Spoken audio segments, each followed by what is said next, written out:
नमस्कार मित्रांनो, मी कृष्णा गुंदेकर. तर आता आपण चाललेलो आहोत शेतामध्ये.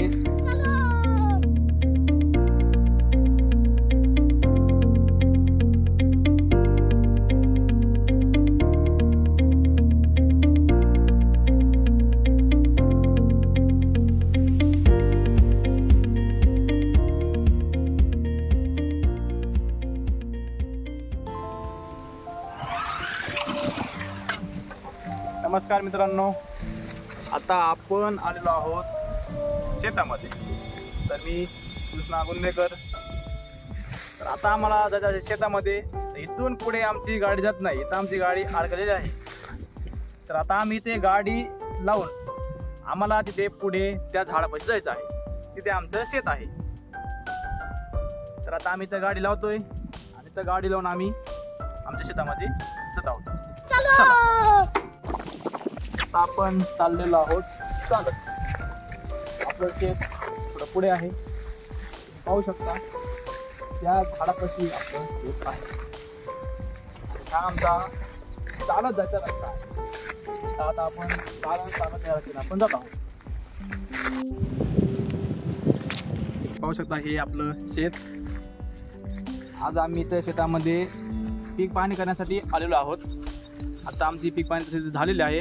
आम्हाला पीक पाहणी करण्यासाठी कमीत कमी आमचा एक दीड तास गेला, कारण की त्यामध्ये आमचं सर्व चालत नव्हतं. आता आमची यशस्वीरित्या पीक पाहणी अशी झालेली आहे. तर ज्यांनी पीक पाहणी केली नाही त्यांनी पीक पाहणी करून घ्यावी. शेवटची तारीख 15 तारीख आहे. तर तुम्हाला मी माझं शेत दाखवतो. तर तुम्ही पाहू शकता हे आमचं शेत आहे. हा एकूण 6 एकरचा प्लॉट आहे. त्या 6 एकरमध्ये फक्त सोयाबीन आहे. इथं पाण्याची आम्हाला कसलेही उपलब्ध नाही आहे. इथं पाणी आम्हाला नाहीच आहे. बोर नाही, विहीर नाही, काहीच नाही इथं. तर तुम्ही पाहू शकता हे शेत एकदम कोरडवाहू आहे. आणि या कोरडवाहूमध्ये आमची 6 एकरचा प्लॉट जो आहे त्यामध्ये फवारणी नाही, कसलं औषध नाही, काही नाही. तर तुम्ही पाहू शकता असा फवारणी नसलेला पण प्लॉट. यामध्ये एक सोयाबीनचा शेंगा मी तुम्हाला दाखवतो आमच्या. तर हे तुम्ही पाहू शकता. ह्या बघा, ह्या एवढ्या शेंगा कसली फवारणी न करता, काही न करता ह्या लागलेल्या आहेत. हे पहा, आपण तिथं बघितलं तर तिथं थोड्या शेंगा कमी होत्या. आता आपण थोडं पुढं येऊन जर बघितलं तर त्याच्यापेक्षा जास्त शेंगा तिथं आहेत. तर ह्या बघा तुम्ही, त्या पाहू शकता. हे बघा, हे बघा, हे बघा पुढे. तर तुम्ही कधी सोयाबीनमध्ये ज्वारी आलेले बघितली का? तर तुम्ही पाहू शकता ही सोयाबीनमध्ये ज्वारी आलेली आहे.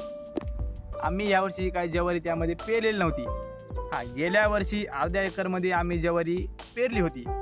तर बहुतेक आम्हाला असं वाटतं की गेल्या वर्षीची ज्वारी आलेली नव्हती, तर ती यावर्षी आलेली आहे.